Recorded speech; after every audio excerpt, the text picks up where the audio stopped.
Can you stand the rain of living abroad? If you don't know that song, you too young. If you don't know that song, go ask your mama, your daddy, your cousin, your auntie, your uncle, your grandma. They should know.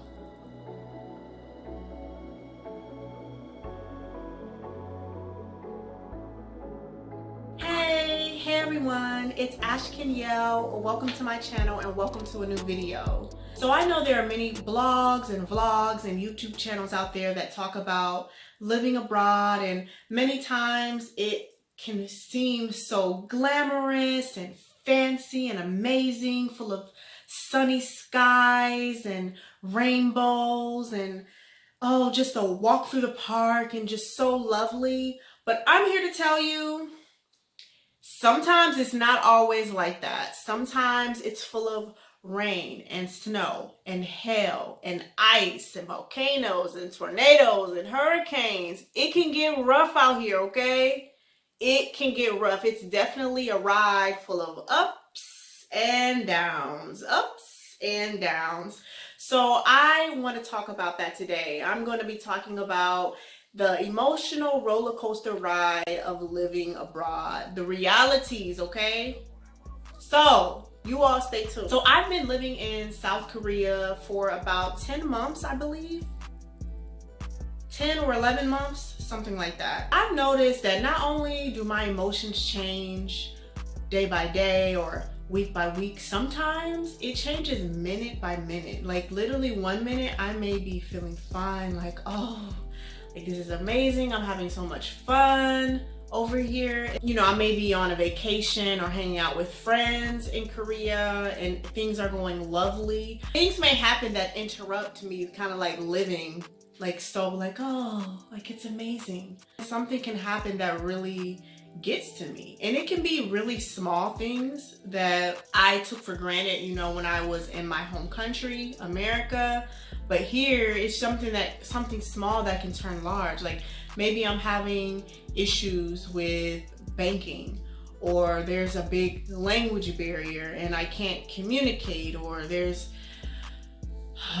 someone is misunderstanding me, or I'm misunderstanding them, or somebody's trying to talk to me in Korean and I'm like, bro, I don't know what you're saying.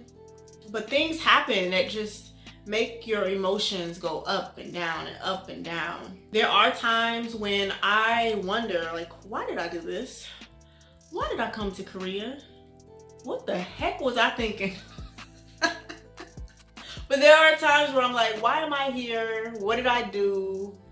Like, wow, I really moved to Korea. Like sometimes I wake up and I'm like, I'm in Korea. Like, this is crazy. Sometimes I cannot believe I'm here. You know, am I too old to be over here trying to do this? Because most of the teachers that do come over here and are part of the program that I'm in Korea, they are younger. So sometimes, you know, there's that insecurity.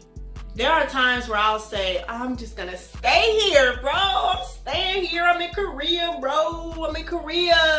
Annyeonghaseyo. Kamsahamnida. Annyeonghaseyo. Annyeonghaseyo. Te idamin ashliamnida. Okay, sometimes I'm like all hyped up and excited, and then the next time I'm like, I want to go home.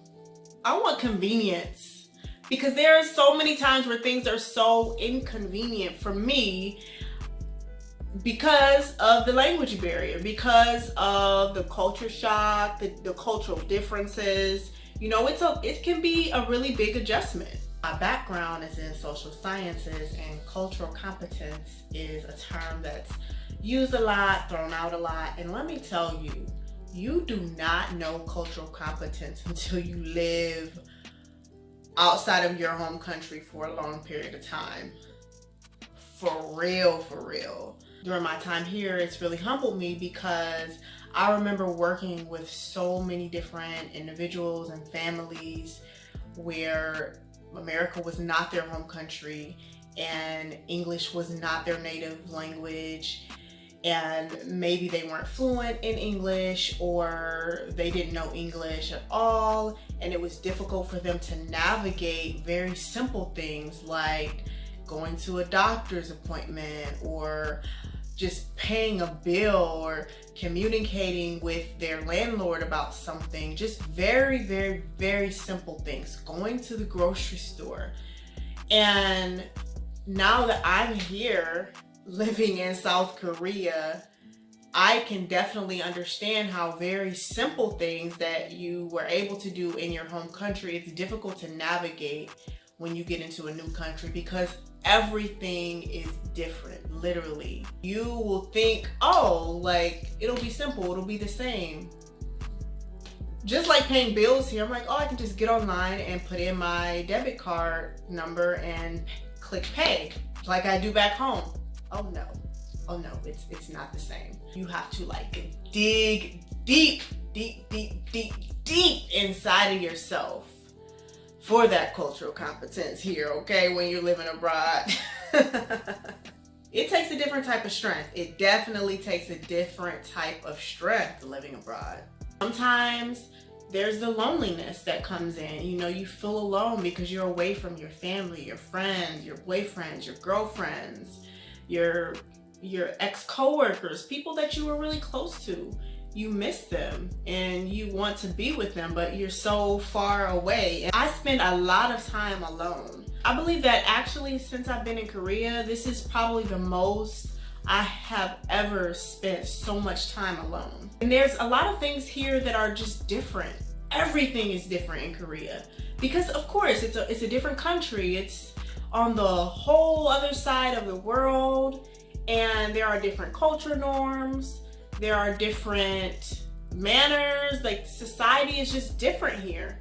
So many things that come easy to them because obviously they were born here, this is their home country. For me, it's difficult, or it's an adjustment. For example, banking here is completely different. The trash system is different. The manners here are different. The politeness here is different. Cultural norms are different. People are staring at me all the time. Boundaries are different. The traffic here is different. It scares the heck out of me. The air quality is different. You know, I'm constantly wondering, man, am I gonna die? Like, am I gonna get serious medical concerns because the air quality is just complete trash here? Is this mask that I'm wearing really working? Is this mask really going to keep me safe? And I am older, you know, I'm almost 30. So a lot of times for me, because I'm older and I had independence before I came here, you know, I was paying my own bills. I lived in my own apartment, paid my own rent, the bills, had a car, did what I wanted to do, when I wanted to do it, how I wanted to do it, where I wanted to do it, you know. Now I come to Korea and I have to have help with something. Like, there are some things I have to ask for help about. A lot of times I'm having to get help with things that I wouldn't normally have to get help with back home. So it's kind of like going back into infancy sometimes for me, coming to Korea, having independence before I got here, and now I'm like always dependent on someone, you know? So for example, some of the things I've had to get help with that I didn't need help with back home in America include things like getting directions, using Korean apps, going to the doctor, buying things online, learning the public transportation system, translating things from Korean to English using the Papago app, which is a translation app, finding out where to buy certain things, and banking, of course, and the trash system.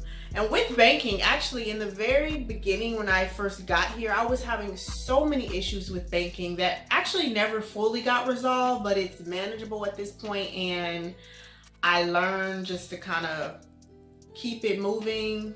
And I learned that I can just pay my bills at the ATM if my online banking is acting a hot mess.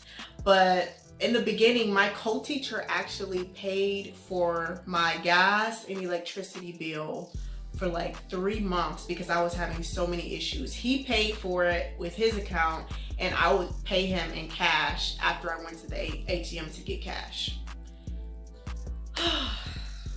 I was blessed with a good co-teacher who really helped me with my life in Korea outside of my school responsibilities. Another thing is if you had problems before you moved abroad, those same problems will either follow you or you're just gonna get new problems. So, you know, when you come abroad, you can't just run away from problems. Like, you'll just get new problems. And I think that everybody who lives abroad knows what I mean when I say that. Living abroad will have you feeling like you part-time crazy. And of course, there have definitely been times where I wanted to take the next flight home. You know, I was ready to take that midnight run on that midnight train to America. Gladys Knight, you feel me? I was actually having a conversation with someone that I met here, and she was saying that there are some people who can't handle the ride. And I was like, what do you mean by that? And she was like, the ride, the roller coaster ride of living abroad, because there are ups and there are downs. You know, it's not always glamorous. Sometimes it's really, really terrible and you just are like, I want to go home. So I wanted to do this video to give you all an inside look of how I feel sometimes while I'm living abroad. And I want you all to sound off in the comment section and let me know if you currently are living abroad, or if you have lived abroad in the past. Did you feel the same? Did you feel different? What are some things that I've missed? Do give this video a thumbs up, share the video, make sure you do hit that subscribe button, and I am going to catch you all in my next video. Bye.